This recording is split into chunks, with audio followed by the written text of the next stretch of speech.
I have shown off my pile of opportunity before, and so you all know that I don't need any more models. And so hi, I'm ED-SKaR, and I have bought the Konflikt 47 US Starter Army, and I thought I'd open it up on camera and show you kind of what's inside, even though it says quite clearly on the front. And I got pretty lucky because a wargaming shop somewhat near me, Wargames Workshop in Milton Keynes, have these reduced. There's not a lot left because I don't think they carried much stock, but they tried to clear it out, and this is one of the last things they had. Unfortunately, it seems that Konflikt 47 isn't very popular. Not nearly as popular as Bolt Action, the kind of base game, is certainly. But one thing it says on the front cover here is that this actually includes the rulebook, which is a nice touch. Having a starter army actually include the rulebook for the game, that's pretty sensible actually. So let's stop mucking around and get the thing open, and let's have a look inside. Alright, let's have a quick look at the box. Not that I think that the box is generally particularly interesting in most cases, but you know, people doing reviews tend to talk about boxes, so let's talk about the box. The front cover has this actually pretty cool piece of artwork. I've seen this somewhere else, so this might actually be on the rulebook cover as well. But it's one of the armoured walkers, possibly the Coyote that's in the kit, I would expect so. So on the front we've got the list of contents, kind of useful stuff like the dice and the rulebook, and also a whole bunch of models, including the kind of the battle walker that I think is the same one as this. This is of course a science fiction extension to World War II, hence Konflikt 47, 1947. And on the back we've got, again, the list and the picture of all of them together, and some blurb on the back. This is 1947, and Europe is slowly emerging from one of the harshest winters in living memory. America's forces are preparing to deal with the resurgent German war machine, but are confident of victory after a winter of reinforcement and resupply. As General Patton says, "May God have mercy on my enemies, because I won't." I wonder if that's a real quote or if that's a Konflikt 47 quote. But the starter set includes all you need to take Uncle Sam's boys to the front and drive back the Germans, but that is more than enough of that. Let's break off the plastic sheeting and get inside. And we start with the rulebook. From what I understand, this is a kind of miniaturized version of the full rulebook. So the rulebook would usually be A4, and they've just halved the size to fit this into A5. So the text is quite small, but it's still clear and readable. We have the army lists at the back, the rules in the middle, and at the beginning, here it is, we have the kind of fictional history 1946, 1947 alternate reality that they came up with. And that is not the same picture, we have a different one. Quick play sheet with a little cardboard ruler, two of them. That's funny. Yeah, this is a quick reference sheet so that when you're playing the game you don't have to hunt through the rulebook for everything. All the weapons listed here, kind of the basics of the rules probably, and the tables that you need. It's not actually a lot of information, but once you know how to play the game, this is kind of all you need to reference regularly. Just popping in from the editing desk here, I think I want to change up how I'm doing this video, because I recorded this whole long segment, as you can see in the background, of me just pulling everything out of the box and kind of showing what each bit was.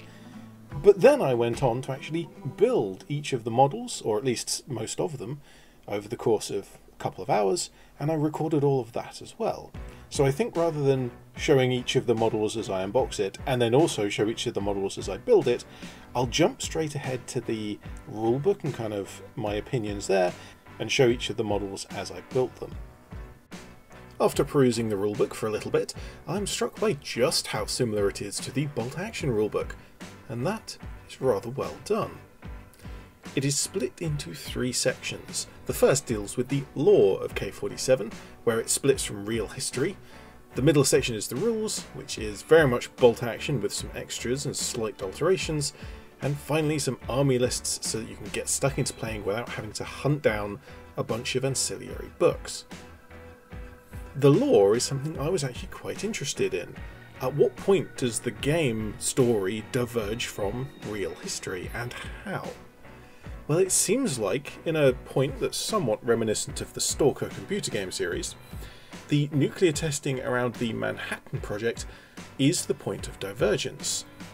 After a test detonation, a rift in reality was opened, which immediately altered history.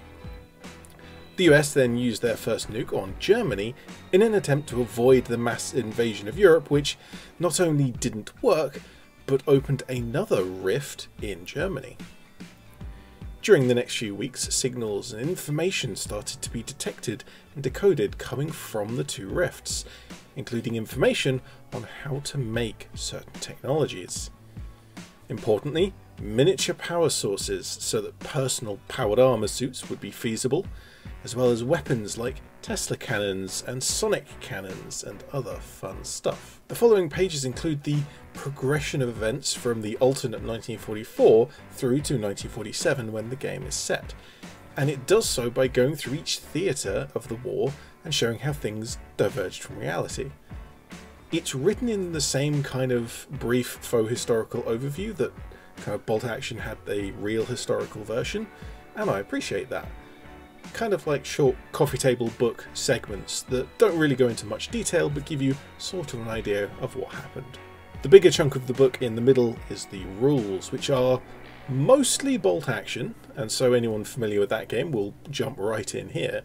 But there are some alterations and extras in here, not least the energy weapons and walking war machines, but also some alterations to how close combat works, amongst some other things. I'm not entirely convinced I like how different it is, because it's not different enough for it to be a completely different game in my head. And so if I started to play both games regularly, I would probably end up getting mixed up between the rules that are different. I guess we'll just have to see how that goes. Lastly are the sample army lists, which don't have the full wide range of options that the Bolt Action army books do, but certainly have most of the more common units that you'd want to take, including fancy Rift technology modified units like power armoured infantry, modified DNA troops, and monsters. What isn't here, however, is the power armour for officers, which is slightly disappointing for me, as that's my favourite models.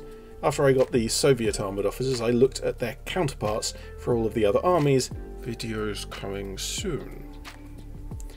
And well, I should probably start looking at the models that actually come with this box, which I've built most of over the course of an afternoon.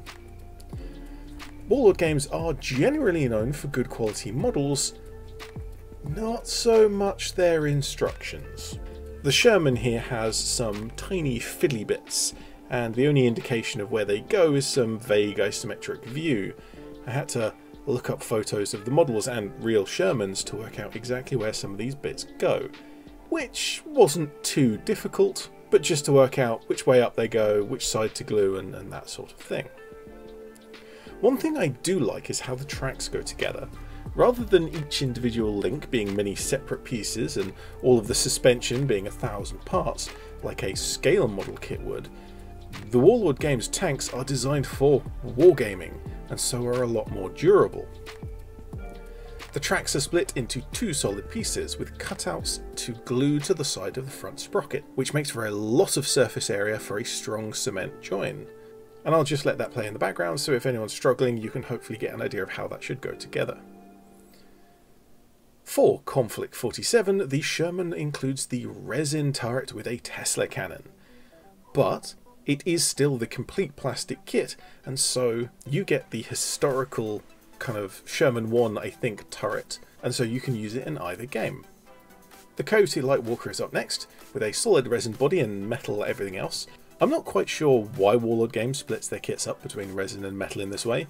It would be interesting to know their reasoning for that, but their resin is usually pretty good, better than their rival companies certainly, but also their metal. Due to how they make the mould separation, mould lines are at a minimum. And all of these parts just took a tiny bit of cleanup, scraping the mould lines, and of course I did clean it in washing up liquid, rinsed and thoroughly dried the day before. The walker went together really nicely.